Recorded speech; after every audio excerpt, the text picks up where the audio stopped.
سورة الأنبياء آية نمبر ينخيمات ويدقيني. أعوذ بالله من الشيطان الرجيم. بسم الله الرحمن الرحيم. ولقد آتينا إبراهيم رشده من قبل وكنا به عالمين إذ قال لأبيه وقومه ما هذه التماثيل التي أنتم لها عاكفون قالوا وجدنا آباءنا لها عابدين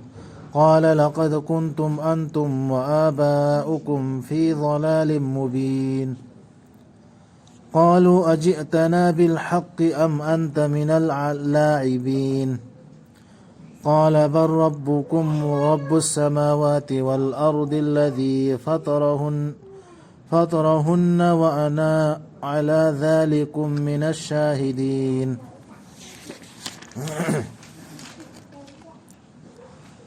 أدوغا سويدنا مكبيكي بني أيكوينا إبراهيم دا ماغي حيسين بلم جتو أما ماندا أدوغا أيكوينا مابو نينتيجانا خنبن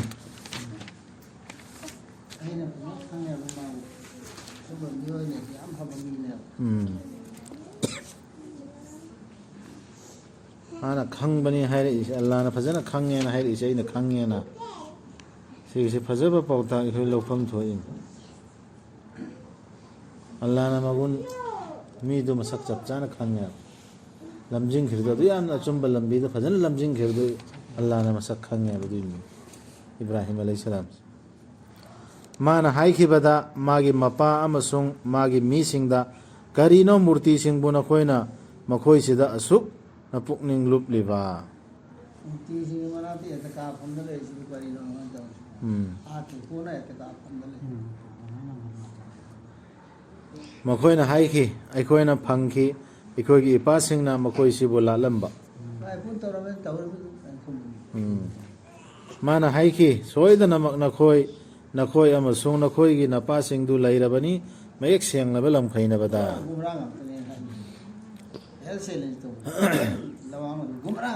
may ipai pu chai bana dra ma so dum mo do khumang bane ba makhoi na hai khi nang na purak libra ikoi da chum badu natraga nang si phagi tauba singi manung da gira nang hai so u duran he natra phagi to ru ne koi da matam da yang ku ne lat na khame na bi du da no wa ha ma to ai su u duran ne koi to la la nang to su phagi ra ne nang to su phagi ra ne mana hai ki natte na khoi gi rapti asman sing amasung prithvi gi raptu ni amasung makhoi du bu sembi khi ba raptu ni aduga aidi madugi sakhi sing gi manung dagini ai sa jan khang ai sakhi le pom tan hai ba se pom dun sem ni hai se khoi ko ko no su ma ko sem ni hai se ai sa jan khang ai gawan Allah na khang sanu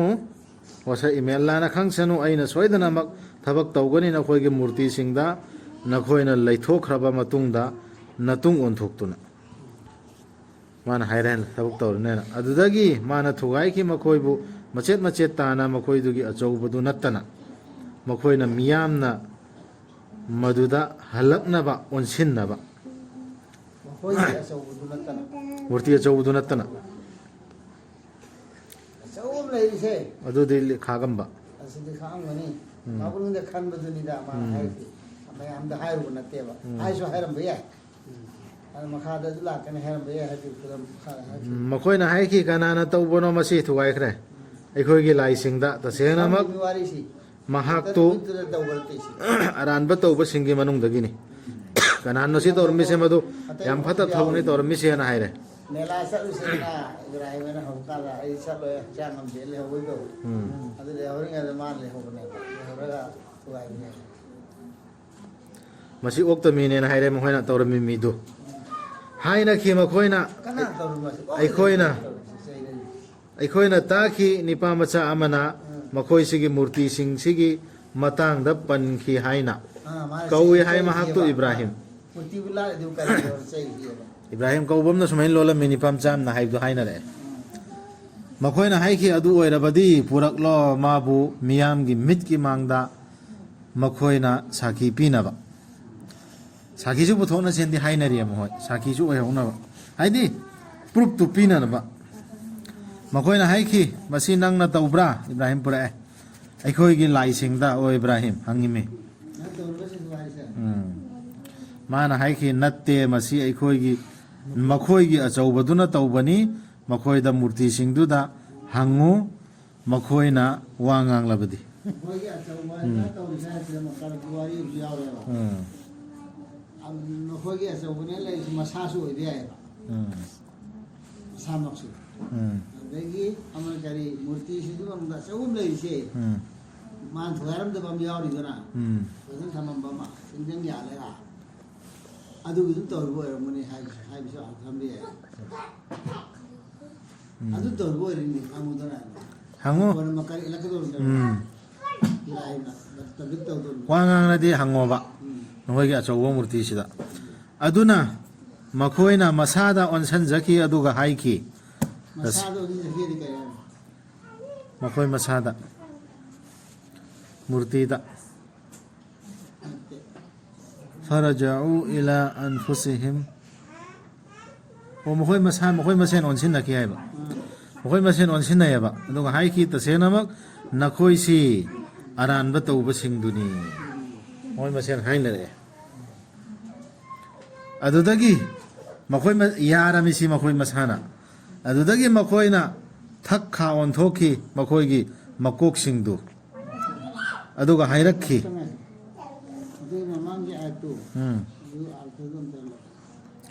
ꯑꯗꯨꯅ ꯃꯈꯣꯏꯅ ꯃꯁꯥꯗ ꯑꯣꯟꯁꯟꯖꯈꯤ ꯑꯗꯨꯒ ꯍꯥꯏꯈꯤ ꯇꯁꯦꯡꯅꯃꯛ ꯅꯈꯣꯏꯅꯤ ꯑꯔꯥꯟꯕ ꯇꯧꯕꯁꯤꯡꯗꯨꯗꯤ ꯃꯈꯣꯏ ꯃꯁꯦꯟ ꯑꯣꯟꯁꯤꯟꯅꯕꯅꯦꯃꯤ ꯑꯗꯨꯒꯤ ꯃꯇꯨꯡꯗ ꯑꯗꯨꯗꯒꯤ ꯃꯈꯣꯏꯅ ꯊꯛ ꯈꯥ ꯑꯣꯟꯊꯣꯛꯈꯤ ꯃꯈꯣꯏꯒꯤ ꯃꯀꯣꯛꯁꯤꯡꯗꯨ ꯑꯗꯨꯒ ꯍꯥꯏꯔꯛꯈꯤ ꯅꯪꯅ ꯍꯥꯟꯅ ꯈꯪꯂꯤꯕꯗꯨꯅꯤ ثم نكسوا على رؤوسهم مكوك ngaubudu sumaina ngaubudu mane makok ngaubune كرينا هاي لقد علمت ما هؤلاء ينطقون نمشي خني مدرة موجي مرون دوكي سيني هاي إيشي نعنا هانا خان لبدوني ما كوي شيء وانغان بنغم دي هايبا إبراهيم دم كونجي لأيمي أهان بأشوم بوهيم دي مهوي مسين ونسين نخربا أدوي متون دام كو إبراهيم تتاجينا لأيمي نمفودو ما نهايكي مدو أدو ويربدي نخوينا لا لبرا لابو ثملغا نخويدا كريسو كان نبا بيدبا نترغا نخويبو مانغهن بسو ngамدبا أدوبو إبراهيم نسيرا بكم فزبون كم كره تكتشنيغايني نخويسي أمسون نخوينا لا لبسي الله بو ثملغا أدو ويربدي نخوي خنثر رويدرا إبراهيم نهايريني مخوينا هايكي مي ثادو أولو مابو أدوغا متين پانغلو نخويگي لايسينغدو نخوينا تودا توگه هايربدي نخوي لايگي ميچنگ چنگ के हरदि नखोय लीडर सिंधु इज्जत nga के हरदि इब्राहिम सिम मई थादो ओबा अदुगा नखोयना लालिबा मूर्ति लाइदुगी मतेंग पांगो इब्राहिम हतो ओबा इब्राहिम ना हाबे हानदि होय खांगदम खम चल हायने खरबना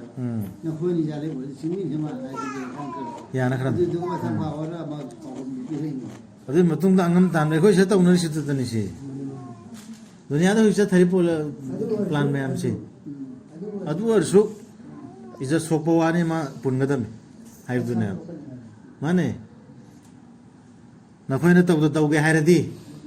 लाइदि बदला लौगे हायरदि मै थादो हतो ओ मा पुल्लसी अदुगा नखोयगी दुगी हाइदि बदला लौरेदना अदुने बा दु तो बंतर बा हुंदे को बिगोंदे अदुने अल्लाह ना हाइखि ओ मै ओइरो नंग अयिंगबा अमसुंग शांति इब्राहिम दा सिगे आया सिंगजे फजबा पौता आम यावरी मनुंगदा यावरी हेबदे खन खन थबियाबा अल्लाह ना फजना दलील सु उतरा कनी मरम गिरो मा मै था दौरसे मखोयगा खुमनखरेब ngang na risi kari no haibasi aran badu mayek seng na thamme aran badu ga achum badu ga mayek seng na man tawri dugi thamdra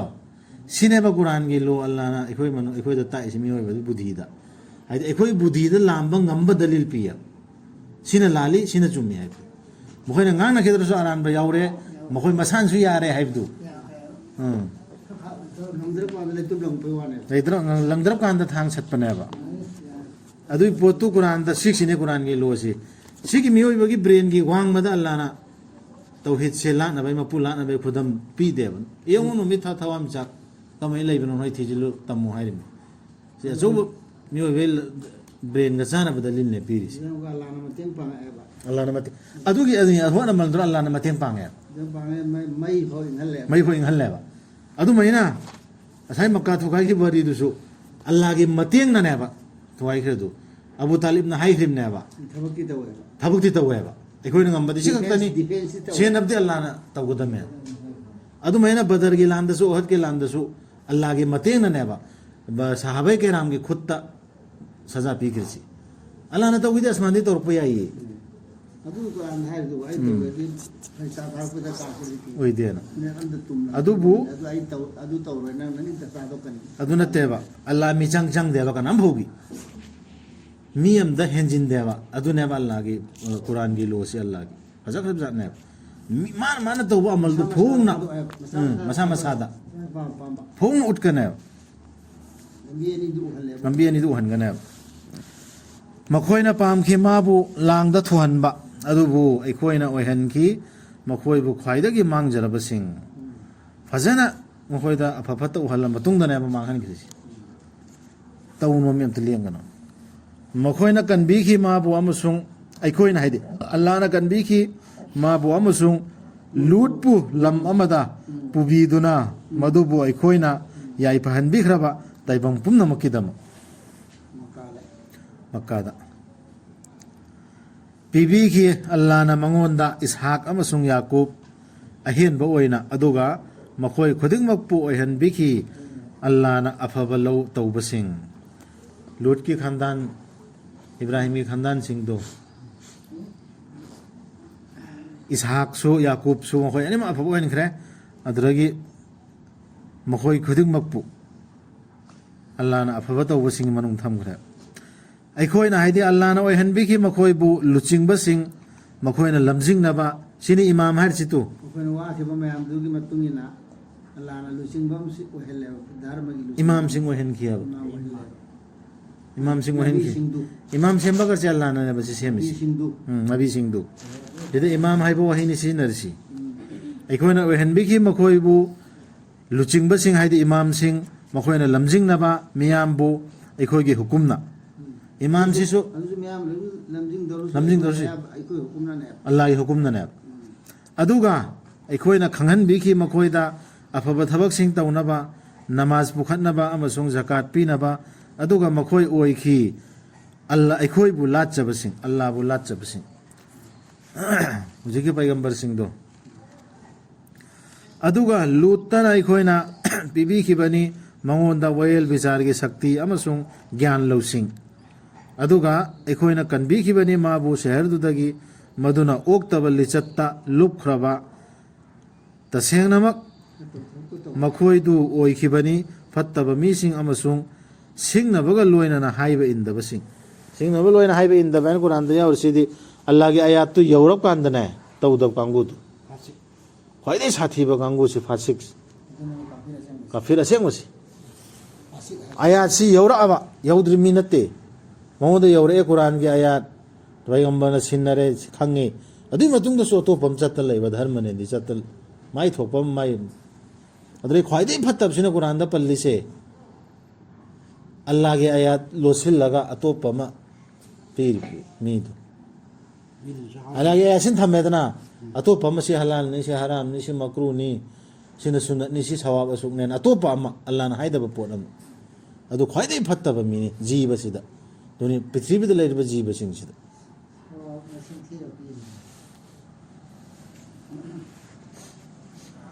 ꯑꯗꯨꯒ ꯑꯩꯈꯣꯏꯅ ꯈꯪꯍꯟꯕꯤꯈꯤꯕꯅꯤ ꯃꯥꯕꯨ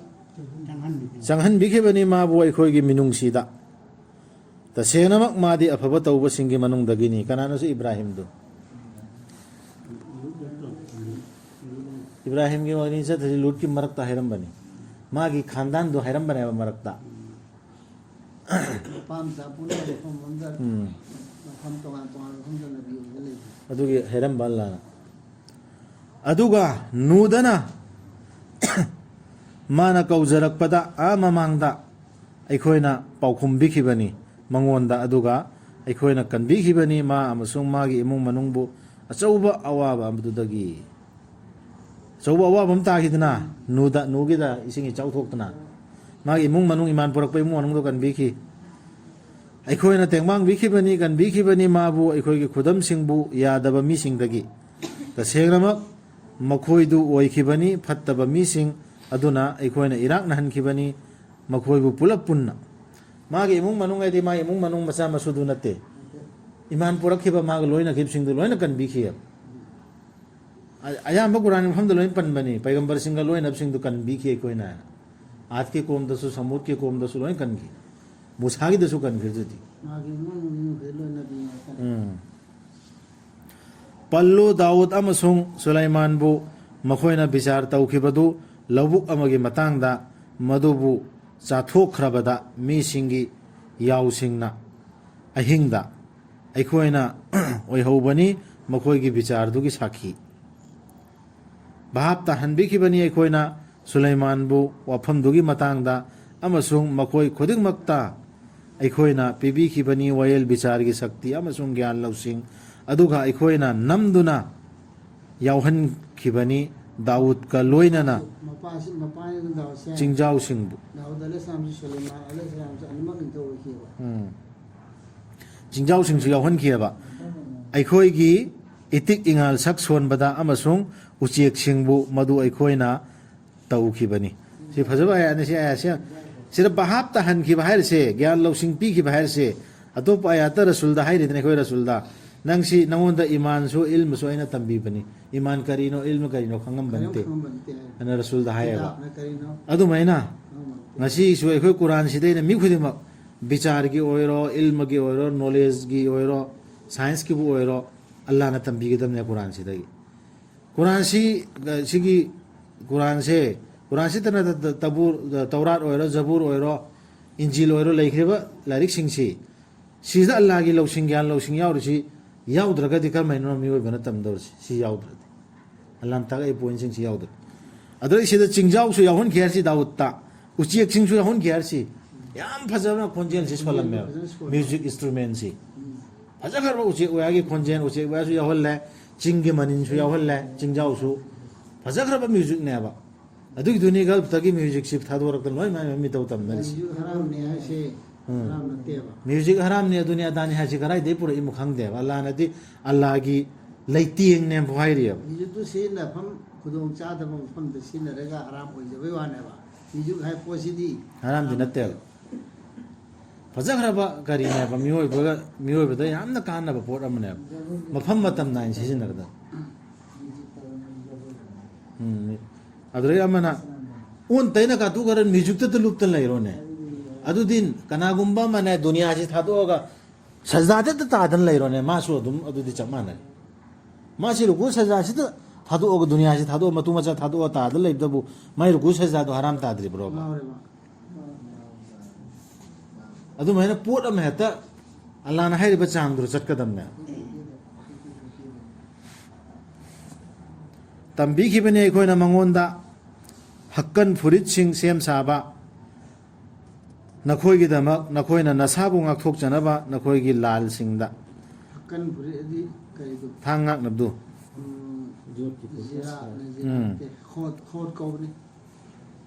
ꯑꯗꯨ ꯑꯣꯏꯔꯕꯗꯤ ꯇꯨꯄꯤꯗꯨꯅ ꯖꯤꯔꯥ ꯀꯧꯏ ꯂꯨꯞꯇꯨꯅ ꯅꯈꯣꯏ ꯑꯣꯏꯐꯝ ꯊꯣꯛꯇꯕ꯭ꯔꯥ ꯇꯧꯕꯤꯃꯜ ꯈꯪꯕꯁꯤꯡ ꯍꯧꯖꯤꯛ ꯂꯥꯟꯃꯤꯁꯤꯡꯅ ꯎꯞꯄꯤꯜꯂꯤꯕ ꯐꯨꯔꯤꯠꯇꯨ ꯑꯗꯨꯅꯤ ꯍꯛꯀꯟ ꯐꯨꯔꯤꯠ ꯑꯗꯨꯒ ꯁꯨꯂꯩꯃꯥꯟꯗꯅ ꯑꯩꯈꯣꯏꯅ ꯃꯥꯒꯤ ꯃꯈꯥ ꯄꯣꯜꯍꯟꯕꯤꯈꯤ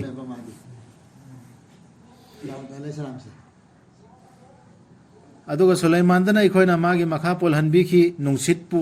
ꯌꯥꯡꯅ ꯁꯤꯜꯍꯟꯗꯨꯅ ꯃꯥꯒꯤ ꯍꯨꯀꯨꯝꯗ ꯂꯝꯗꯝꯗꯨ ꯇꯝꯅ ꯃꯗꯨꯕꯨ ꯑꯩꯈꯣꯏꯅ ꯌꯥꯏꯐꯍꯟꯕꯤꯈ꯭ꯔꯕ ꯑꯩꯈꯣꯏꯗꯤ matam pumbada pot khuding mappu khanglibani yai phanbi kharba lam se garam yo rama sima ki ma khut thol hal le ani quran lam de yaw quran de yaw de ma alam da yo thol hal le di yot ki thabak sing si ma khun na su artha han de ma khun na su he pai ba tho the hai ba ne adu aram de si ya yot ki thabak sing si da ma na ngam da knowledge leiba loi sa ba ngam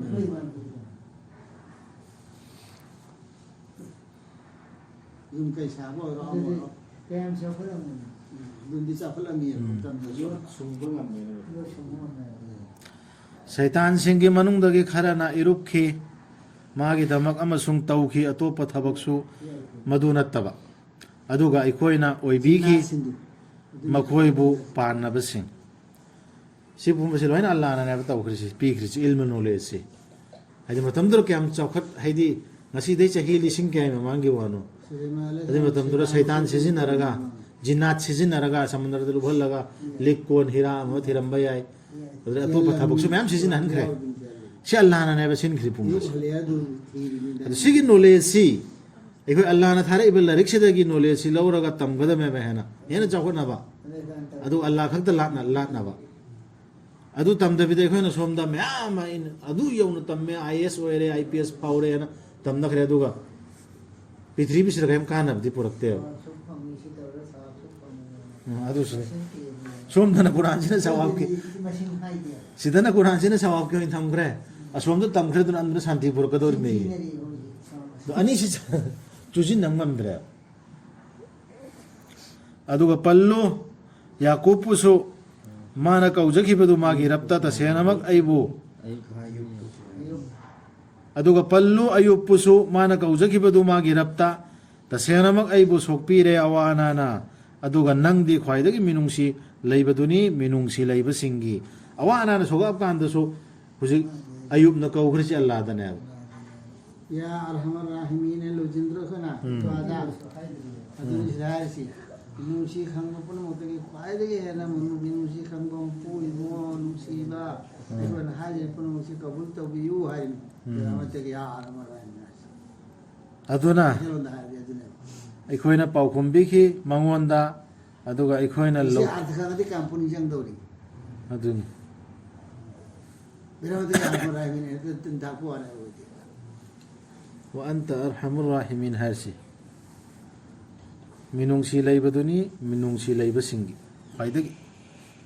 aduna aikoina paukhumbi ki mangonda aduga aikoina lauthokpi ki mangonda leiramba awa anadu aduga aikoina handuna pibi ki mangonda magi mung manungbu amasung makhoiduga manaba amasu makhoiduga loinana minungsi oina aikoigi inaktagi mana naringe matam da kan rana amada parkhalo ki dun ma onda ayu bale islam da mi apum lo chena seba to ne ko le tabe wari hichi da che hari dana matu om khotani le suda du su phu ne na wa hai che ba wa ha de sei cham phu do bin nang to si ji la me no pi da hai shi ne sei cham phu do ka sam cha ku sei cham phu ne ya du sa tu ma na allah ta ko ne sei cham phu ne wa sa khra mina cham to phu ro sei cham si pun ji lo sei che cham si pun ji lo du wa tha si magi da mot hila ta ki da te garan te hila ta te adu magi hana imu manu mo khadu ama han na pi ha bi dik kari a thano hana ma sa masu mang ki ba si ki ta ki bo do ama hana ko khal laga ma sa masu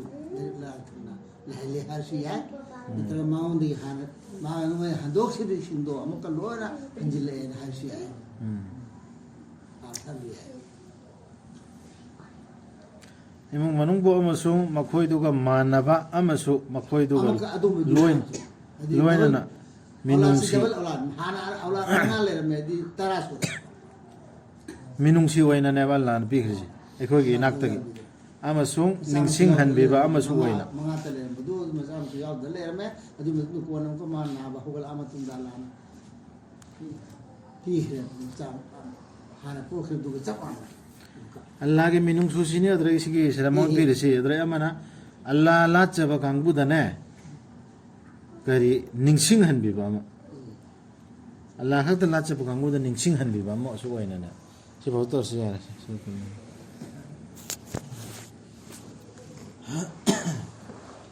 ꯑꯩꯈꯣꯏꯗꯤ ꯁꯤ ꯑꯌꯥꯁꯤꯡꯁꯤꯅ ꯅꯤꯡꯁꯤꯡ